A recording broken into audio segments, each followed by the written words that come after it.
नमस्कार, आप देख रहे हैं ईटी मनी बनो अपना फाइनेंस मिनिस्टर। मैं हूं आपके साथ कविता थपलियाल। काफी अहम शो है आज का, क्योंकि आज हम आपको बताने वाले हैं कि last minute tax saving investment अगर आपने अभी तक नहीं किया है तो किन तमाम गलतियों से आपको बचना चाहिए और सही निवेश विकल्प में आपको पैसे लगाने चाहिए। लेकिन इसके अलावा और भी बहुत सारी चीजें हैं आज के शो में, क्योंकि थैंक गॉड इट्स फ्राइडे, है ना। तो चलिए शो की शुरुआत करते हैं और देखते हैं क्या है आज ऑन द शो।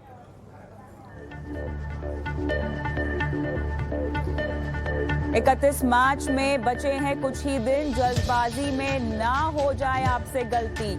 हम बताएंगे आखिरी वक्त पर कहां करें सही टैक्स सेविंग निवेश।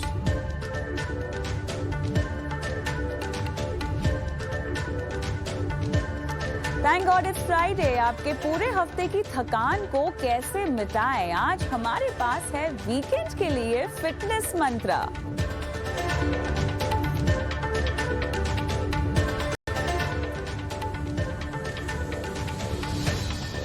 और साथ ही आपके सवालों के जवाब देंगे। देखिए, हम आपको बताते हैं कैसे बनाए एक संतुलित पोर्टफोलियो। इंश्योरेंस, निवेश, credit card, crypto currency, loan, आपके फाइनेंशियल पोर्टफोलियो से जुड़ा कोई भी सवाल हो हमें भेजें। नंबर देखिए, व्हाट्सएप आप हमें कर सकते हैं 9619873567। ये वो नंबर है जहां पर आपको हमें अपने सवाल भेजने हैं और हमें इंतजार होगा आपके सवालों का।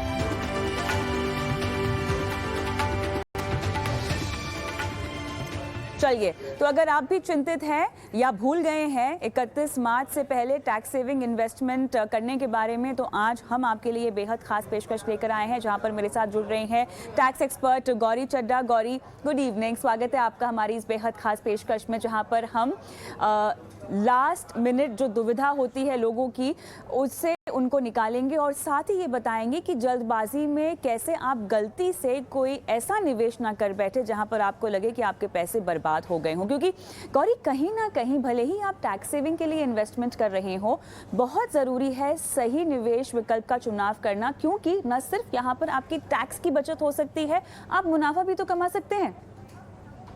कविता, देखिए, इसमें मैं शुरुआत में पहले तो ये बताना चाहूंगी कि अब हमारे पास दो टैक्स रिजीम्स हैं, एक ओल्ड और एक न्यू। तो अगर तो आप ओल्ड में रह रहे हैं तो ही आपको टैक्स सेविंग करनी है और तो ही आप अपना पैसा ब्लॉक कीजिए। अगर आप न्यू रिजीम में जा रहे हैं, आप डिसाइड कर चुके हैं कि आपको न्यू रिजीम में ही जाना है, वहां पे आपको किसी तरह की टैक्स सेविंग करने की जरूरत नहीं है। लेकिन हाँ, यहाँ पे ध्यान देने वाली बात यह है कि अगर आपका कोई पीपीएफ अकाउंट है तो उसको एक्टिव रखने के लिए मिनिमम कंट्रीब्यूशन जो 500 रुपए का है, वो आपको, अगर आप न्यू रिजीम में जा रहे हैं तो भी करना है, ताकि आपका वो पीपीएफ अकाउंट जो है वो चालू रहे। अब बात आती है कि हम ओल्ड रिजीम में रह रहे हैं और हम टैक्स सेविंग करना चाहते हैं। तो आपने जो सवाल पूछा, बिल्कुल, ये जो स्कीम्स हैं, जो टैक्स सेविंग इंस्ट्रूमेंट्स हैं, ये एक तरह से आपकी बचत कराती हैं और उस बचत के साथ साथ आपको इन्फ्लेशन को बीट करके आपको इंटरेस्ट कमा के देती है। यानी कि अगर आप अपने पैसे को सेविंग्स बैंक अकाउंट में रखते हैं तो आपको 3.5-4% का इंटरेस्ट मिलता है, जो इन्फ्लेशन को भी बीट नहीं कर सकता। तो अगर आप उसको कहीं सही जगह निवेश करते हैं, जैसे ईएलएसएस में करते हैं, पीपीएफ में करते हैं, एनपीएस में करते हैं, यूलिप में करते हैं, या ऐसे कोई भी इंस्ट्रूमेंट में निवेश करते हैं, तो आप डेफिनेटली इन्फ्लेशन को बीट करके कुछ कमाई भी कर सकते हैं।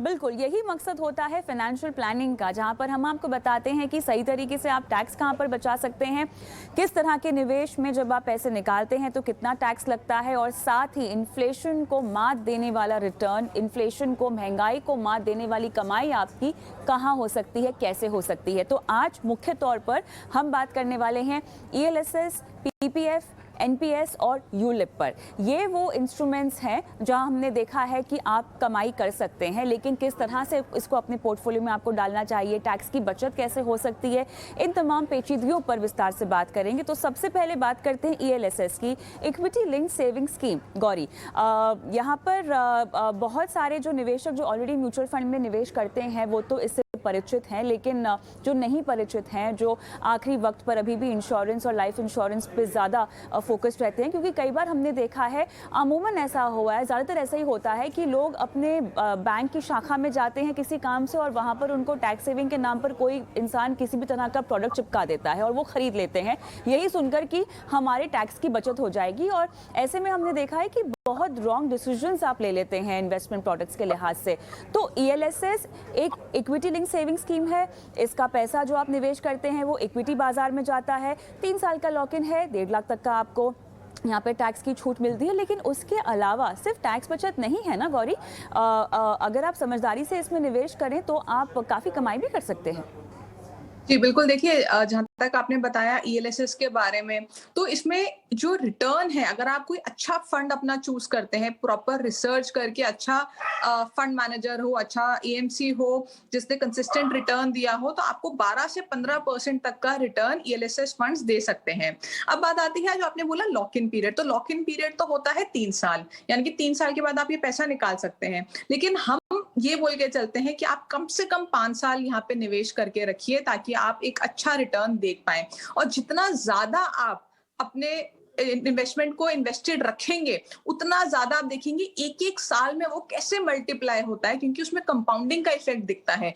कंपाउंडिंग को 8th वंडर कहा गया है। जब आप देखेंगे किस तरह से ये काम करता है, तो मुझे लगता है शायद आप अगले 10-15 साल भी या अपने रिटायरमेंट तक भी ये पैसा नहीं निकाल पाएंगे, क्योंकि ये मेरे हिसाब से ELSS या कोई नॉर्मल म्यूचुअल फंड या स्टॉक मार्केट या जो ऐसे निवेश होते हैं, अगर सोच समझ के किए जाए, तो बाकी जितने इंस्ट्रूमेंट्स हैं, हम PPF की बात करें, NPS की बात करें, यूलिप की बात करें या कोई भी इन्वेस्टमेंट की बात करें, वो ELSS और mutual funds and stock market उसको बीट नहीं कर सकती। तो डेफिनेटली ELSS बहुत अच्छा विकल्प है इन्वेस्टमेंट का। हाँ, अब टाइम काफी कम बचा है, कुछ ही दिन बचे हैं, तो आपको अगर अब निवेश करना है तो आपका एक लमसम निवेश होगा और मार्केट अभी काफी हद तक हाई ही है। तो अभी का निवेश करके अगले साल के लिए मुझे लगता है कि 1 अप्रैल से ही आपको सिप कर देनी चाहिए, उसको डिवाइडेड बाय 12 करके जो भी आपका ATC का अमाउंट बचा है या पूरा 1.5 लाख जैसा भी आपका केस है, उसमें उसको सिप की तरह अगर आप इन्वेस्ट करेंगे तो डेफिनेटली आपको एक अच्छा एवरेज मिलेगा और लॉन्ग टर्म में उसका बेनिफिट मिलेगा। बताएं, एक शख्स कितनी भी ELSS स्कीम्स अपने पोर्टफोलियो में डाल सकता है और क्या सभी में उनको टैक्स छूट मिलेगी या केवल एक स्कीम में ही मिलती है? इसमें आप कितने भी स्कीम्स ले सकते हैं, कितना भी पैसा इन्वेस्ट कर सकते हैं, उसमें कोई रिस्ट्रिक्शन नहीं है। बट क्यूमुलेटिवली अगर सपोज कीजिए मैंने 2 स्कीम्स ली हैं और मैंने 75,000 दोनों स्कीम्स में डाल दिया, तो मुझे 1.5 लाख की छूट मिल जाएगी। लेकिन वहीं अगर मैंने 4 स्कीम्स ली हैं और सब में 75,000 डाल दिया, तो छूट तो मुझे सिर्फ 1.5 लाख ही मिलेगी। और इसमें भी सिर्फ जो 80C सेक्शन है उसमें सिर्फ ELSS नहीं आता, उसके अंदर बहुत सारी ऐसी चीजें आती हैं जो हमें कई बार पता भी नहीं होती कि ये भी मेरा 80C में कवर्ड है। जैसे आपने कोई घर खरीदा, उस पर स्टैम्प ड्यूटी पे की, वो भी 80C में आ जाती है। बच्चों की ट्यूशन फीस भी आपने पे की, वो भी 80C में आ जाती है। घर का हाउसिंग लोन का रीपेमेंट का जो प्रिंसिपल अमाउंट है वो भी 80C में आ जाता है। कई लोगों का, ज्यादातर लोगों का, यानी कि PF कटता है जो एम्प्लॉयर काटता है, PF से ज्यादातर लोगों का 80C कवर हो जाता है।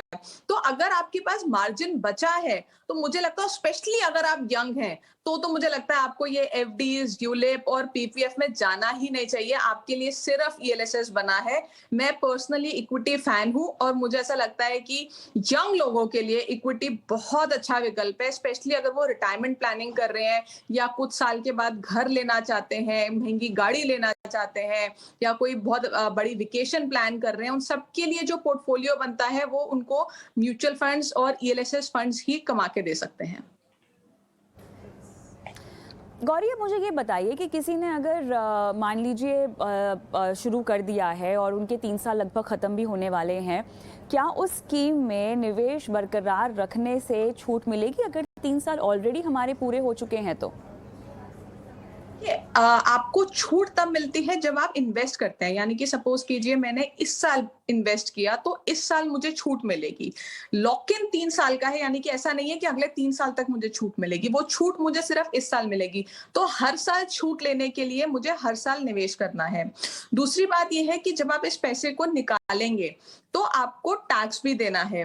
तो अगर आप 3 साल के बाद निकालते हैं, ये लॉन्ग टर्म में फॉल करेगा, तो आपको 10% का टैक्स देना है और जिसपे 1 लाख का एग्जेम्पशन आपको मिलता है।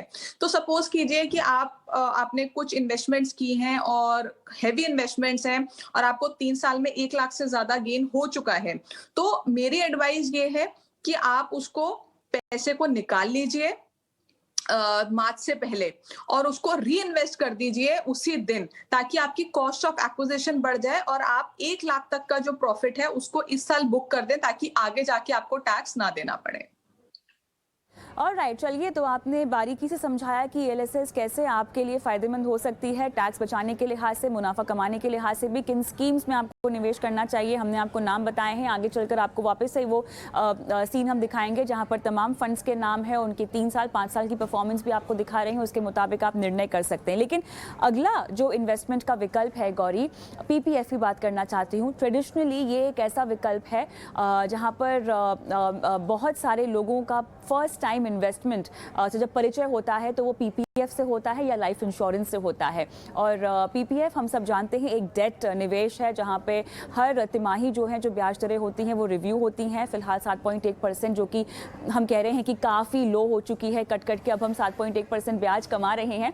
लेकिन डेट निवेश में सुरक्षित निवेश के लिहाज से देखा जाए तो अभी भी बहुत सारे लोग पीपीएफ कंसिडर करते हैं। आप इसको किस तरह का टैक्स सेविंग इन्वेस्टमेंट देखती हैं, क्योंकि यहाँ पर आपको टैक्स बचत भी मिलती है, साथ ही ये ईई कैटेगरी में आता है, यानी आपकी कमाई भी पूरी तरह से टैक्स फ्री है। देखिए, डेफिनेटली आज भी बहुत लोग पीपीएफ में इन्वेस्ट करते हैं और स्पेशली जो थोड़ा सा ओल्डर जनरेशन है वो पूरा का पूरा जो अपना अमाउंट है वो पीपीएफ में डालती है। चाहे उनका एटीसी कंप्लीट हो चुका हो तो भी वो 1.5 लाख रुपए एटीसी में डालते हैं, क्योंकि पीपीएफ में 1.5 लाख से ज्यादा आप डाल ही नहीं सकते। तो उनको लगता है कि एक फिक्स इन्वेस्टमेंट मिल रही है, सिक्योर्ड है, ये पैसा मिलेगा ही मिलेगा। हालांकि रेट्स कम हो चुके हैं, लेकिन आज भी बहुत लोगों को पीपीएफ अट्रैक्ट करता है। मैं पर्सनली पीपीएफ को बहुत अच्छा इन्वेस्टमेंट नहीं मानती। डेफिनेटली आपके पोर्टफोलियो में डेट और इक्विटी दोनों होनी चाहिए, लेकिन अगर हम रिटर्न के हिसाब से देखें, लॉन्ग टर्म में कंपाउंडिंग का इफेक्ट देखें और टैक्सेशन के हिसाब से देखें, ठीक है, पीपीएफ एग्जेम्प्ट कैटेगरी में फॉल करता है। लेकिन जो अभी मैंने ईएलएसएस का तरीका बताया, अगर आप हर साल अपना 1-1 लाख जो प्रॉफिट है उसको बुक कर लें और अपनी कॉस्ट ऑफ एक्विजिशन को बढ़ा लें, तो डेफिनेटली आपके लिए ईएलएसएस भी टैक्स फ्री हो जाता है। अल्टीमेटली जब आप इस पैसे को निकालेंगे तो आपको कोई टैक्स नहीं देना है। तो मार्च का महीना खत्म होने वाला है, 2-3 दिन बचे हैं, आप ये काम कर सकते हैं कि अपने इक्विटी इन्वेस्टमेंट को विड्रॉ कर लें, 1 लाख तक का प्रॉफिट बुक कर लें और अपना कॉस्ट ऑफ एक्विजिशन बढ़ा लें। तो पर्सनली मुझे पीपीएफ उतना पसंद नहीं है, और स्पेशली जो यंग लोग हैं उन लोगों के लिए तो बिल्कुल भी नहीं, उनको थोड़ा सा रिस्क लेना चाहिए। और मैं तो ये मानती हूँ, कहते हैं कि इक्विटी में रिस्क है, रिस्क अगर आप ले सकते हैं तो ही आप ईएलएसएस फंड्स में या ऐसे इक्विटी फंड्स में जाइए। मुझे पर्सनली लगता है कि लॉन्ग टर्म में कोई रिस्क नहीं है इतना ज्यादा, थोड़ा सा फ्लक्चुएशन जरूर होता है, लेकिन ultimately it will give you good returns. और पीपीएफ का रिटर्न आपने खुद ही कहा कैसे कम होता जा रहा है, तो कहीं ना कहीं इन्फ्लेशन को इट जस्ट बीट करता है, बहुत ज्यादा आपको पैसा कमा के नहीं देता। तो आप कह सकते हैं कि आपका पीपीएफ में पैसा जितना आपने डाला इन्फ्लेशन एडजस्ट करने के बाद उतना ही रहेगा। वहीं ईएलएसएस फंड्स में जब आप जाएंगे तो आपका पैसा इन्फ्लेशन भी बीट करेगा और वो आपको कुछ कमा के भी देगा। ये समय लगभग कम रह गया है, यहाँ पर एनपीएस के बारे में बात करते हैं। रिटायरमेंट के लिहाज से इस इंस्ट्रूमेंट में लोग पैसे निवेश करते हैं। आपको एटीसी और इसके अलावा अतिरिक्त सेक्शन के तहत भी छूट मिलती है, जो कि एटीसी के अलावा भी होती है। इसका इस्तेमाल बहुत सारे लोग तब करते हैं जब उनका एटीसी फुल हो चुका होता है। कितना सही है ये तरीका? जी बिल्कुल, आपने सही कहा। एनपीएस को लोग तभी देखते हैं जब उनका एटीसी फुल हो चुका होता है, उनको लगता है टैक्स बहुत ज्यादा कट रहा है, तो एक एडिशनल 50,000 की डिडक्शन जो एटीसीसीडी 1B में हमें मिलती है वो ले लेते हैं। इस डिडक्शन का मतलब क्या है कि आपने अगर 50,000 रुपए एनपीएस में इन्वेस्ट करे हैं और आप 30% ब्रैकेट में आते हैं, तो आप 15,000 रुपए अपने सेव कर सकते हैं, जो आपको टैक्स कम देना है। यानी कि आप 35,000 रुपीज दे के 50,000 का फायदा ले सकते हैं अगर आप 30% ब्रैकेट में आ रहे हैं। लेकिन एनपीएस में बहुत सारी कंडीशंस हैं, उसके विड्रॉल पे बहुत सारी कंडीशंस हैं, और एनपीएस का लॉक इन बहुत ज्यादा है। बेसिकली ये रिटायरमेंट की प्लानिंग है। हालांकि एनपीएस में भी क्योंकि थोड़ा सा इक्विटी का एक्सपोजर भी है तो रिटर्न बेटर है, बट ये एक तरह से रिटायरमेंट का एक विकल्प है। और अगर आप सेम अमाउंट ईएलएसएस फंड्स में इन्वेस्ट करते हैं और उसको रिटायरमेंट तक होल्ड करते हैं, क्योंकि आप जब आप एनपीएस में जा रहे हैं तो मैं मान के चल रही हूँ आपका टाइम होराइजन इतना है कि आप इतने साल तक उसको होल्ड कर सकते हैं, तो why not go for ELSS. ELSS में जाएं और वहां पे होल्ड करके रखें उसे, तो ईएलएसएस बेटर देगा। हालांकि हर पर्सन टू पर्सन डिफर करता है कि किसको क्या सूट करता है, कौन कहाँ कंफर्टेबल है। मैं ये नहीं बोल रही बिल्कुल भी कि एनपीएस बिल्कुल भी अच्छा ऑप्शन नहीं है। डेफिनेटली आपका टैक्स भी बचाता है, रिटर्न भी ठीक ठाक आती है एनपीएस में, क्योंकि इक्विटी का भी एक्सपोजर होता है। तो आप डेफिनेटली एनपीएस में जा सकते हैं, लेकिन आपको ये ध्यान रखना है कि इसके विड्रॉल पे बहुत कंडीशंस हैं, और ये बेसिकली आपकी रिटायरमेंट का कॉर्पस है। तो आप सोचें कि आप आज सारा पैसा एनपीएस में लगा दें और 2-3 साल बाद आप सारा विड्रॉ कर लेंगे, तो ऐसा नहीं होगा। तो डेफिनेटली अगर आपका टाइम होराइजन इतना है तो ही एनपीएस में जाइए, वरना सबसे कम लॉक इन पीरियड को अपने पोर्टफोलियो में शामिल करने के बारे में रणनीति अपनानी होगी। आखिर में हम यूलिप के बारे में बात करेंगे, जो कि अमूमन अपने शो पे हम एकदम रेकमेंड नहीं करते हैं, लेकिन बहुत सारी 2.0 और मॉडर्न यूलिप्स आई हैं जहां पर आपको कम कॉस्ट पर और कम मैनेजमेंट फीस के लिहाज से यूलिप ऑफर की जा रही हैं। लेकिन इन सब के बावजूद भी टैक्स बचाने के लिहाज से अगर हम देखें, अगर इस मकसद से देखें गौरी, तो आपको फिर भी क्या यूलिप प्रेफर करना चाहिए? अगर मॉडर्न यूलिप्स की बात करूं तो देखिए, जैसे मैंने बताया आपको कि मैं तो पर्सनली इक्विटी फैन हूँ, तो मैं तो ईएलएसएस ही प्रेफर करती हूँ।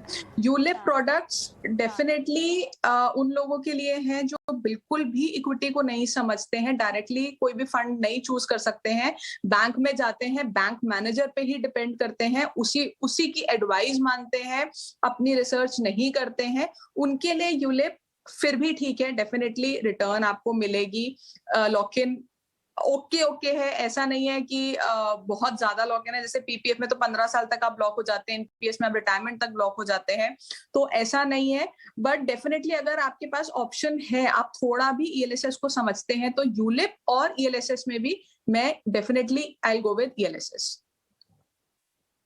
चलिए, तो यूलिप के बजाय अगर आपके पास कोई टर्म प्लान हो, मेरे ख्याल से उस पर अगर आप टैक्स बेनिफिट उठाना चाहें तो वो एक बेहतर रणनीति होगी। बहरहाल गौरी, बहुत बहुत धन्यवाद, अच्छा लगा आपसे बात करके। आपने इतनी बारीकी से last minute tax saving instruments के बारे में समझाइश दी, बहुत बहुत धन्यवाद।